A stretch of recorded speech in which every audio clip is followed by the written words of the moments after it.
In the quiet, tree-lined suburbs of Portland, Oregon, Emily and Ryan Turner's life looked like the kind you'd see on a glossy magazine cover. Their two-story home with white shutters and a well-kept lawn gave off the kind of warmth that made neighbors smile when they passed by. Inside, framed photographs lined the hallway, vacations to Bali, anniversary dinners in Paris, snowy ski trips in Aspen. Every image told the same story.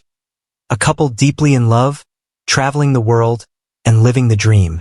Ryan, 34, was a rising star in real estate development. Tall, confident, and sharply dressed, he had a knack for closing deals and winning people over. To friends and colleagues, he was dependable, charming, and generous. Emily, 31, was his perfect counterpart. A freelance graphic designer with a soft-spoken nature and an eye for beauty, she could turn any dull space into a work of art.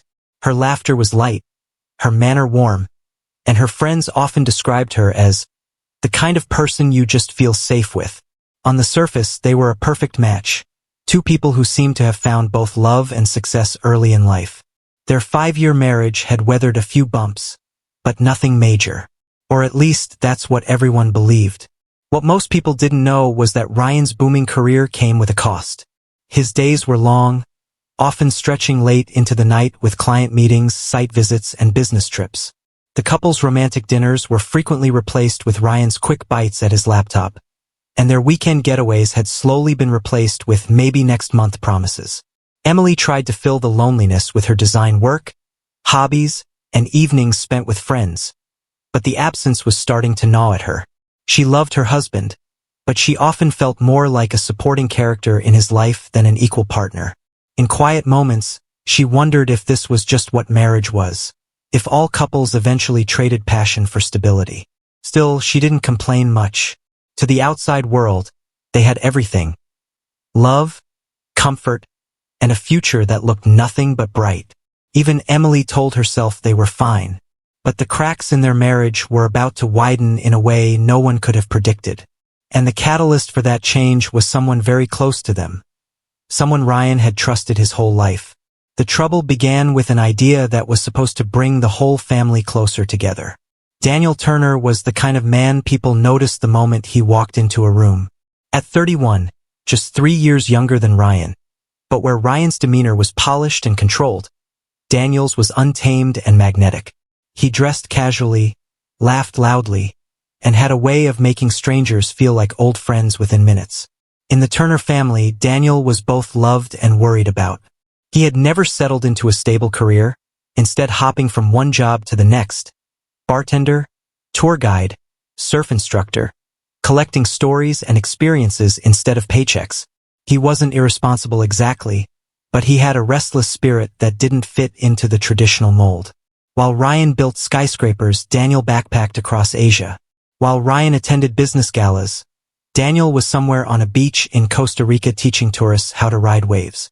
Emily had known Daniel for as long as she'd known Ryan. In the early days of dating her husband, she'd found Daniel amusing.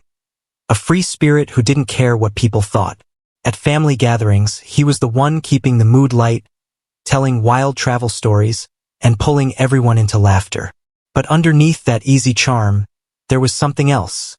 Something Emily had never wanted to examine too closely. It was the way his eyes lingered a moment too long when they spoke. The way his smile sometimes felt like a private joke between the two of them. She would dismiss those moments as harmless. After all, Daniel was Ryan's younger brother. That made it safe. Or so she told herself. Ryan adored his brother, despite his lack of ambition. He often said Daniel reminded him of who he used to be before the pressures of work and adulthood set in. And while they were very different, there was a bond between them that ran deep, forged in childhood bedrooms, teenage mischief, and family vacations. To Emily, Daniel was simply part of the package when she married Ryan. She'd learned to roll her eyes at his impulsiveness and smile at his flirtatious teasing. He was family. But one thing Daniel had never been was dangerous. That was about to change. The spark that would set everything in motion came one Sunday afternoon in early spring. Ryan had gathered the family for brunch at their parents' house, and between stacks of pancakes and bottomless mimosas, He unveiled his idea. He wanted to take everyone, his parents, Daniel and Emily, on a dream trip, 2 weeks in Greece to celebrate his parents' 40th wedding anniversary. The plan was to rent a private sailboat, hop between islands, soak in sunsets, eat seafood on the beach, and spend time as a family. Everyone was thrilled. Daniel, especially, seemed excited in a way that made Emily's stomach twist, though she didn't know why. Maybe it was nothing. Maybe she was imagining things. The trip was booked within a week, and somewhere deep inside, Emily felt a shift, a sense that this wasn't just going to be a vacation. It was going to change everything. The flight to Greece was filled with the kind of restless excitement that only comes before a long-awaited adventure. Emily sat by the window, watching the deep blue of the Aegean Sea glimmer far below as the plane descended into Santorini. From above, the island looked like a painting, clusters of whitewashed buildings clinging to the cliffs, their blue-domed roofs gleaming in the sunlight. Ryan sat beside her, laptop open, firing off one last email before they landed. Daniel, across the aisle, noticed her gaze drifting to the view and leaned over with a grin. "First time in Greece?" he asked. She nodded. "And hopefully not the last." Daniel's smile deepened. "Then you're in for something you'll never forget." The words hung in the air longer than they should have. Emily shifted her eyes back to the window, but she felt them, the weight of his gaze, the unspoken something between them. She pushed it away. This was a family trip. Nothing more. The Turner family's sailboat, the Celine, was nothing short of breathtaking. Polished teak decks, a gleaming white hull, and a small but luxurious cabin area with warm wood interiors. The scent of sea salt and sunscreen filled the air as they set sail from Santorini's port, the wind catching the sails and pulling them into open water. The first few days were blissful, sunbathing on deck, snorkeling in hidden coves, wandering through narrow cobblestone streets of sleepy fishing villages.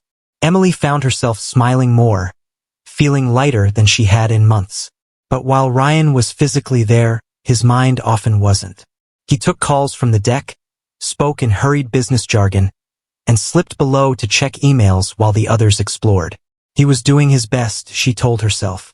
This was just who he was, a man who carried his work like a second skin. Daniel, on the other hand, was always present. When Ryan stayed behind to make a call, Daniel walked with Emily through markets fragrant with oregano and fresh bread. When Ryan stayed up late reviewing property contracts, Daniel sat with her on deck, sipping wine under the stars, pointing out constellations in the ink-black sky. And every time they laughed together, every time his arm brushed hers, a quiet unease bloomed in her chest. On the 5th night, they anchored off a small, uninhabited island. The sunset was like nothing Emily had ever seen. The sky streaked with gold and violet, the sea reflecting the colors like liquid glass. Ryan had promised to take her for a walk along the beach after dinner. But as they ate, his phone buzzed, and an apologetic look crossed his face. "Just a quick call," he said, already stepping away. "I'll be back before you finish dessert." Emily knew better. Daniel watched Ryan disappear into the cabin, then leaned toward her, his voice low enough that only she could hear. "You know," he said, swirling the last of his wine, "he has no idea what he's missing." She gave him a puzzled look, but Daniel only smiled faintly before standing and offering his hand. "Come on. I want to show you something." They walked along the shoreline, their feet sinking into the cool sand. The sound of the waves was rhythmic, hypnotic.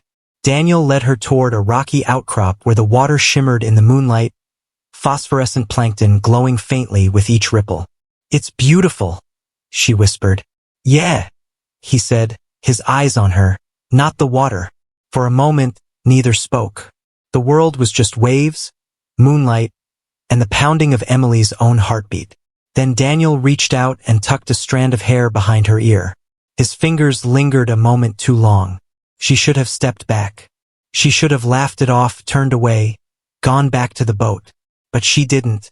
The night air seemed to thicken between them, charged and dangerous.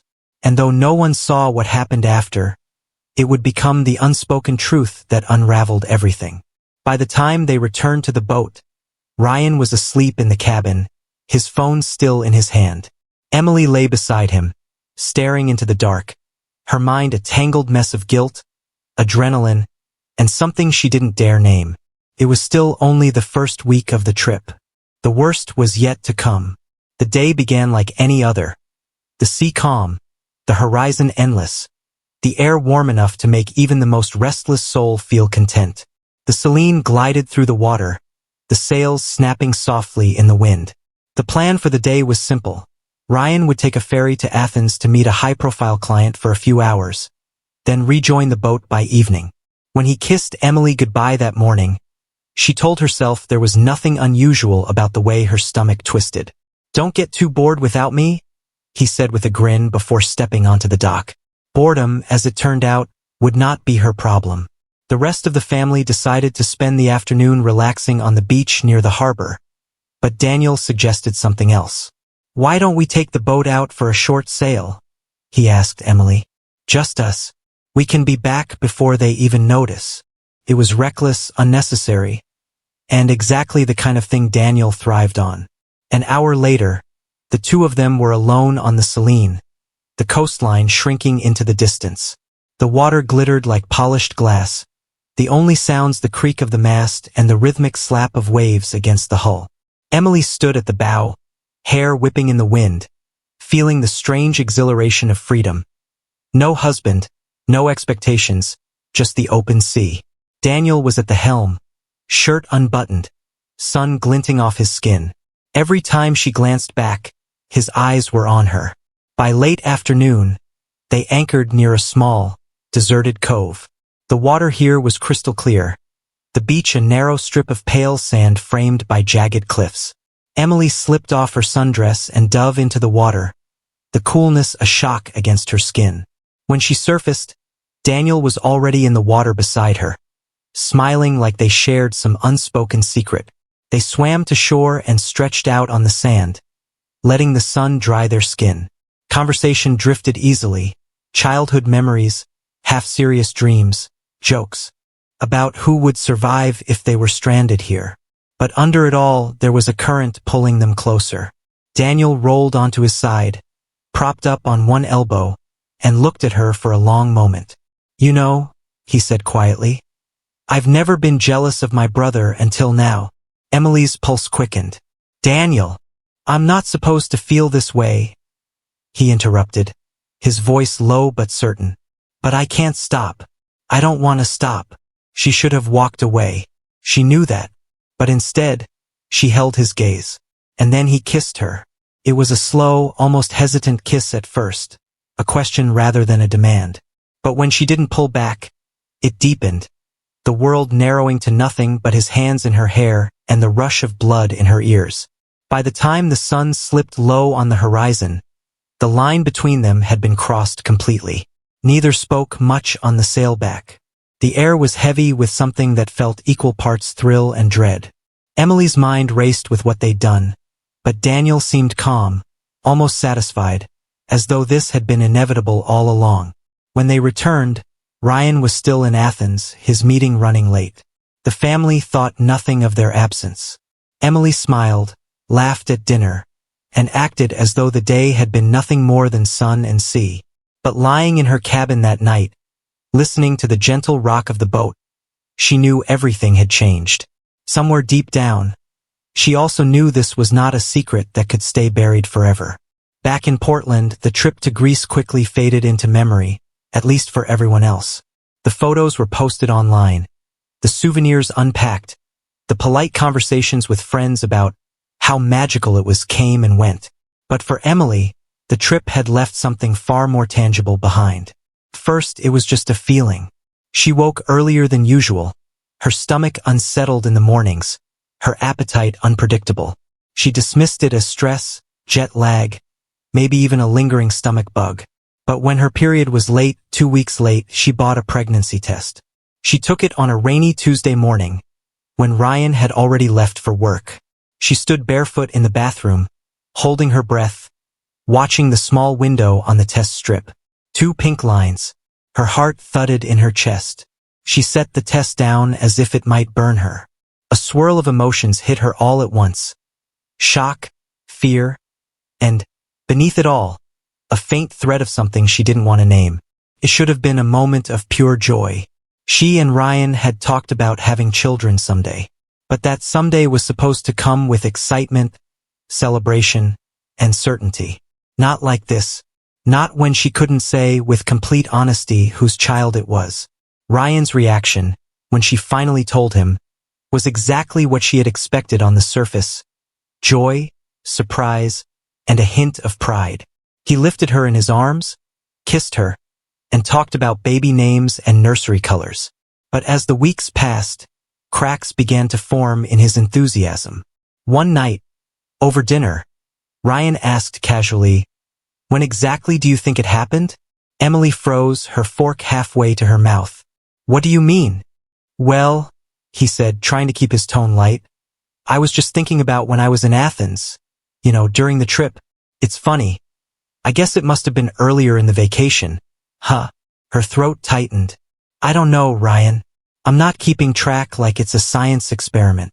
He smiled, but it didn't reach his eyes. Over the next few weeks, Emily noticed the subtle changes.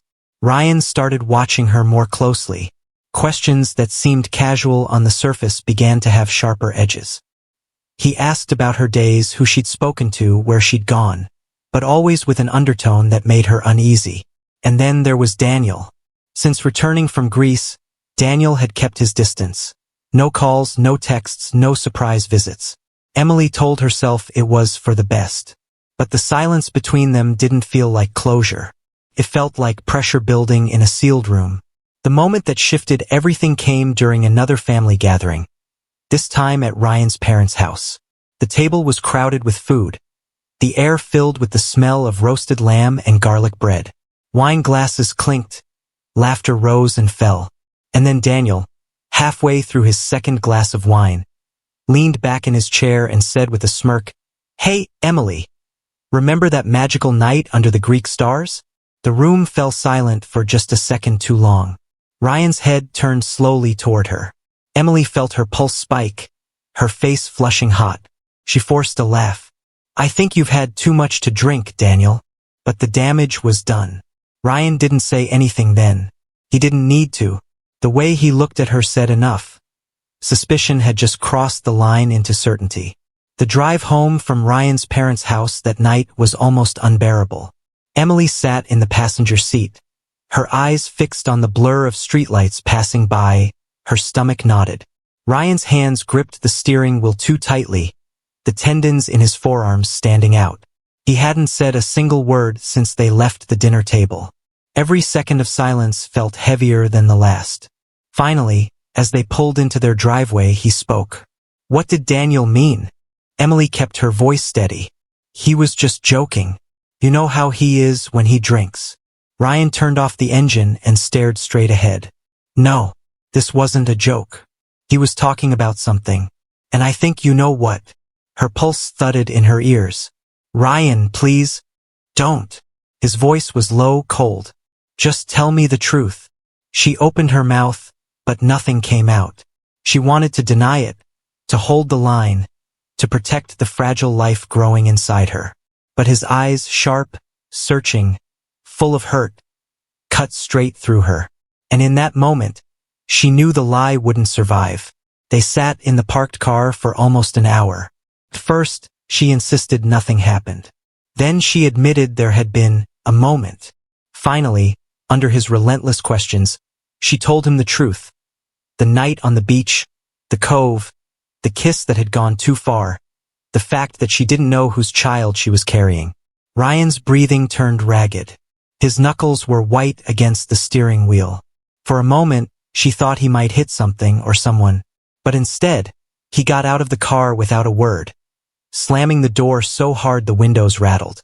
That night, he slept in the guest room. The next few days were icy. Ryan left for work early, came home late, and barely spoke to her. When he did, his words were short, controlled, as if every sentence was being held back by sheer willpower. But Emily could feel it. Beneath the calm exterior, something dangerous was brewing. She wasn't wrong. On the fourth day after the dinner, Daniel showed up at their house unexpectedly. Emily opened the door to find him standing there with a sheepish smile and a six-pack of beer. "Thought I'd come by, make peace," he said. "You know, smooth things over." Before she could respond, Ryan appeared in the hallway. His eyes locked on his brother.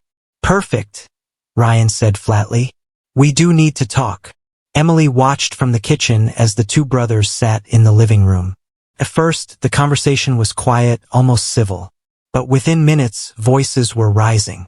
"You couldn't keep your hands off her for one damn trip?" Ryan snapped. "You weren't there for her, man." Daniel shot back. "She needed someone, and you were too busy with your—" "Shut up," Ryan growled, leaning forward, his face inches from Daniel's. Emily stepped into the doorway. "Stop it, both of you." But neither heard her. It was in that moment, with Daniel leaning back in the chair, smirking just enough to push Ryan over the edge, that Emily realized this wasn't going to end with words. She didn't know it yet, but the next time she saw the two of them together, one of them would be lying in a pool of blood. The air in the living room felt charged, thick with the kind of tension that always comes before something snaps. Emily stood frozen in the doorway, her voice trembling. "Please stop. Just talk like normal human beings." But Daniel wasn't backing down. He leaned forward in his chair, elbows on his knees, his tone dripping with provocation. "You know what your problem is, Ryan? You think you own everything you touch, the house, the business, even Emily. But you can't control people. She's not just your wife. She's a woman. And she needed more than you could give her." Ryan's jaw tightened. "You think you're some kind of hero? You're nothing but a screw-up who couldn't keep a job for more than a month. And now you've wrecked my marriage." Daniel smirked, a small, reckless smile that sealed his fate. "Maybe your marriage was already wrecked." The next moments blurred together. Ryan moved first, shoving Daniel hard enough that the chair toppled backward. Daniel scrambled to his feet, fists clenched, ready to swing. They collided in the center of the room. A tangle of limbs, grunts, and the sharp sound of glass shattering as they slammed into the coffee table. Emily's screams cut through the chaos. "Stop! Please stop!" But they didn't stop. Ryan landed a punch to Daniel's jaw. Daniel responded with a shove that sent Ryan crashing into the TV stand. A framed photo of the brothers as teenagers fell to the floor, the glass cracking down the middle. It was then Ryan grabbed it, the jagged, triangular shard of glass from the broken frame. His face was red, his breathing heavy, his eyes wild. "Ryan." Emily's voice broke, but it was already too late. With a guttural shout, he lunged. The first stab landed in Daniel's side. Daniel gasped, eyes wide, staggering backward. Ryan came at him again, once, twice, 3 times. The sound was sickening, wet, final. Daniel collapsed to the floor, blood spreading quickly beneath him, staining the beige carpet a deep crimson. His chest heaved in shallow, desperate gasps. Ryan stood over him, hands shaking, the glass shards slipping from his grip and clinking onto the hardwood. His face shifted from rage to shock in seconds. Emily rushed to Daniel's side, pressing her hands against the wounds, her own skin quickly slick with his blood. "Call 911, she screamed at Ryan. But Ryan didn't move. He just stood there, staring at his brother, at what he had done, as though he couldn't quite process the reality. The sound of sirens would come minutes later. But for the Turner family, the damage had already been done.